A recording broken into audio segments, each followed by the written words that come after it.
Ho, ho, ho. Quiero decir, sean todos bienvenidos a este nuevo video después de prácticamente 2 semanas sin subir videos. Es gracioso que lo diga tan fresco, ¿eh? Pero bueno, a lo que vinimos. El día de ayer se dio un nuevo episodio de NXT, en el cual la máxima atracción era la aparición del fenomenal AJ Styles. Y bueno, en parte también el combate entre Raquel y Dakota. Sin más relleno, les doy la bienvenida al resumen del episodio navideño de la marca multicolor. Y bueno, sin mucho que esperar, el show daba inicio de lleno con el campeón mundial de NXT. Este habló sobre la responsabilidad que conlleva ser campeón de NXT, para después decir que cada campeón de NXT ha sido distinto a la hora de reinar. Tommaso sabía de antemano que Bron Breakker iba a aparecer por el ataque que le realizó la semana pasada. Así que por eso, antes de que Breakker lo interrumpiera, Ciampa le hizo una invitación cordial a que saliera y así fue. Bron Breakker sale para confrontar a Tommaso Ciampa. Sin embargo, Ciampa no lo deja que tome un micrófono. Empieza a recordarle lo sucedido en Halloween Havoc, además de decirle que todavía no está listo para ser campeón. Reconoce que fue un momento importante para la carrera de Breakker lo que hizo en War Games al hacerle el conteo a Ciampa, y le dice que no tiene que pedir una oportunidad titular porque se la ganó. Empieza a mandarle más beef a Bron Breakker hasta el punto en el que Breakker no se puede contener más y ataca a Ciampa. Hace un amague de Military Press y le dice a Ciampa que lo verá en 2 semanas en New Year's Evil. El campeón se quiso hacer respetar, pero al final salió bastante mal de esta promo. Es algo repetitivo lo de estos dos, ya que literalmente desde el principio llevan con esta rivalidad. Sin embargo, ahorita Bron es la apuesta más fuerte de WWE para sustituir a Ciampa. No me extrañaría que se corone en New Year's Evil. Sale en pantalla la razón por la cual AJ Styles estará en NXT. Grayson Waller se burla de Styles de una forma muy sobrada, presumiendo de los logros que tiene. Y sin dar tiempo a que Raquel llegara al ring, Dakota Kai intentó atacar a Raquel por la espalda. Esto no le salió muy bien, ya que Raquel se dio cuenta y logró evitar un ataque mayor. El combate entre estas dos sería un street fight. Sin embargo, duraron un buen rato para llegar al ring y que el combate iniciara oficialmente. El combate, como todo Street Fight, fue bastante entretenido. Utilizaron los distintos objetos que habían para uso debajo del ring. El combate terminó cuando Raquel le aplicó una especie de variante de la chingona bomb contra un bote de basura. Tengo que decir que pareció más un bombazo que el remate de Raquel, pero bueno. Después del combate y antes de que la transmisión se fuera a comerciales, Raquel exigió que la campeona femenina de NXT, Mandy Antojadora Rose, saliera al ring. A la vuelta de los anuncios, Raquel seguía en el ring, llamando a la campeona. Sin embargo, la que salió no se parecía a nada a Mandy, porque era la patinadora, que muchos dicen que es la copia de Darby Allin, Cora Jade. Esta no entró exactamente a felicitar a Raquel, sino a decirle a González que antes de que ella tenga su combate contra Mandy, Cora Jade tiene que encargarse y vengarse de Toxic Attraction por la lesión que le produjeron en War Games. Y antes de que estas dos se volaran de vergazos, salió la campeona fresquísima en una piscina para decirles que en New Year's Evil tendremos una fatal de 3 esquinas por el título femenino de NXT. Y para despedirse, les mandó a las campeonas en pareja femeninas Gigi Dolin y Jacy Jayne, que atacaron tanto a Raquel como a Cora. Bueno, la revancha de Raquel no será como ella pensaba, y sobre la inclusión de Cora, dentro de lo que cabe tiene sentido, porque ella fue quien le dio la victoria al equipo de Raquel en War Games. Nos muestran un video de lo que Harland le hizo la semana pasada a Brian Kendrick, cuando lo mandó por las escaleras. Se suponía que Joe Gacy iba a pedir disculpas por lo que Harland hizo la semana pasada. Sin embargo, no fue así, ya que sigue con el cuento de que Harland hizo lo que hizo por la discriminación que existe en el mundo y bueno, toda su campaña política que se tiene este man. James Drake estaba viendo un video de cómo entrenan los integrantes de Diamond Mine, esto para el combate que se venía a continuación. Sin embargo, antes de que esto pase, Grayson Waller llega a molestar a Indy Hartwell. No sé qué le dijo, pero bueno, creo que los dos son australianos, así que me imagino que la molestó con alguna palabra de ese país. Combate por equipos. Como siempre, los rivales de los hermanos Creed se vieron inferiores. Antes de los comerciales llegó Jacket Time.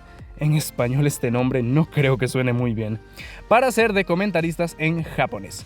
Bueno, y también llegaron Briggs y Jensen por esta mini rivalidad que tienen con los veteranos. Estaba claro que esta gente no llegaba solo a observar el combate, ya que Jacket Time atacó a Grizzled Young Veterans para que se armara el desmadre y que el combate terminara en descalificación.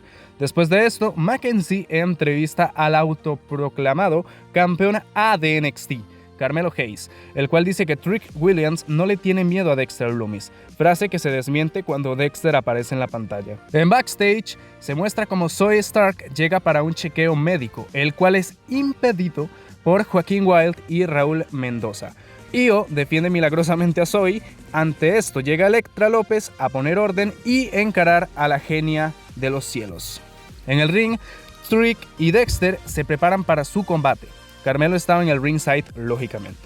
El combate fue controlado por Dexter Lumis y lo más importante aquí fue la aparición de Diamond Mine, quien llegó a distraer a Carmelo Hayes y Trick Williams. No pasó mucho rato cuando Dexter encaró al campeón norteamericano, el cual no se esperaba que Roderick Strong estuviera detrás de él, y lo atacara hasta sacarlo del recinto. Obviamente, sin su amigo, Trick Williams no tuvo nada que hacer contra Lumis, el cual lo mandó a mimir. Eso sí, Dexter no pudo ni celebrar porque Grayson Waller llegó a atacarlo por la espalda con una silla.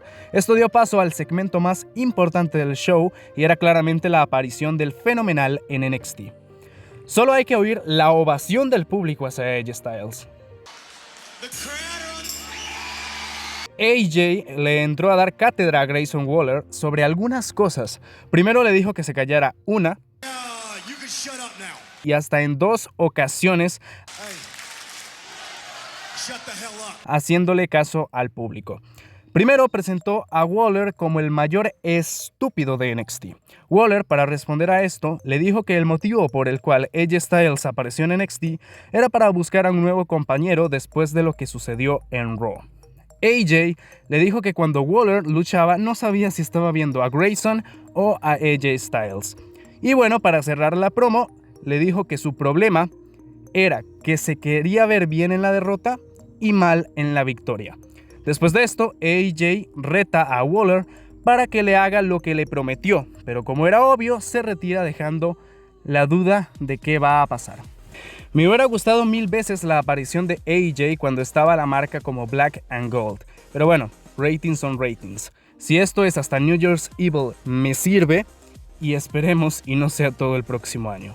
En bastidores, Malcolm Bivens reta a Carmelo Hayes a un combate la próxima semana. Este reto es aceptado más tarde y no sé si será por los títulos a lo Winners Takes All. El porreta máximo sigue en la guía de los chicos de MSK. En esta ocasión, Riddle le regala mercancía de Randy para después andar en un scooter por la ciudad hasta que un choque los choca y todo se va a la verga. MSK pensó que era un sueño, pero para sorpresa de ellos, las gorras de Randy seguían dentro de su mini mochila. Y ya para rematar, después Riddle llegó en un bus para decirles a MSK que la próxima semana estará acompañándolos en su careo ante Imperium. ¿Es el puto amo o no? Después de esto, Von Wagner se enfrentó a Edris Enofe, un combate de relleno en el cual Wagner se garchó a Edris. Lo curioso es que Robert Stone sigue saliendo en los combates de Wagner. No sé qué significará esto, pero el historial de Stone como manager no es muy bueno. Imperium sigue subestimando a la gente, en este caso a MSK. Cierran la promo diciendo que MSK podrá tener a Riddle, pero que ellos tienen a un general. ¿Será que Walter estará la próxima semana? En el combate preestelar, la madrina se enfrentará a Io Shirai. Antes de esto, se ve como en bastidores, Zion Queen sigue al pendiente de Elektra. El combate entre estas dos tampoco es como que durara mucho y terminó cuando Zion Queen salió a distraer a Elektra con sepa qué era eso. La cuestión es que la distrajo lo suficiente como para que Io le aplicara su hermoso Moonsault y se llevara la victoria. Siguen con la historia entre Elektra y Zion, no sé en qué parará. Brian Kendrick, mediante un anuncio en Twitter, anuncia su regreso a los cuadriláteros contra Harland la próxima semana. Lucha del main event. Tony D'Angelo se enfrenta al Bruiserweight Pete Dunne. Un combate que duró un poco y no sé si es porque lo estaba viendo un poco con retraso de tiempo, pero creo que se pasó de tiempo. Lógicamente Pete apeló a luchar con su estilo tan característico de atacar a los brazos y los dedos, y D'Angelo luchó de forma recia haciendo unos suplex que se vieron brutales.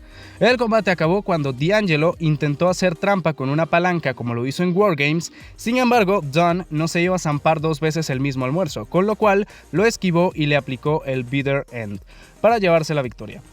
Sin tiempo a celebrar, eso sí, Tony D'Angelo intentó atacar a Dunn por la espalda, pero no le salió del todo bien. El Bruiserweight lo llevó hacia la mesa de comentarios, en donde se le volvió la tortilla porque D'Angelo aprovechó para atacarlo con la palanca, además de aplicarle su remate.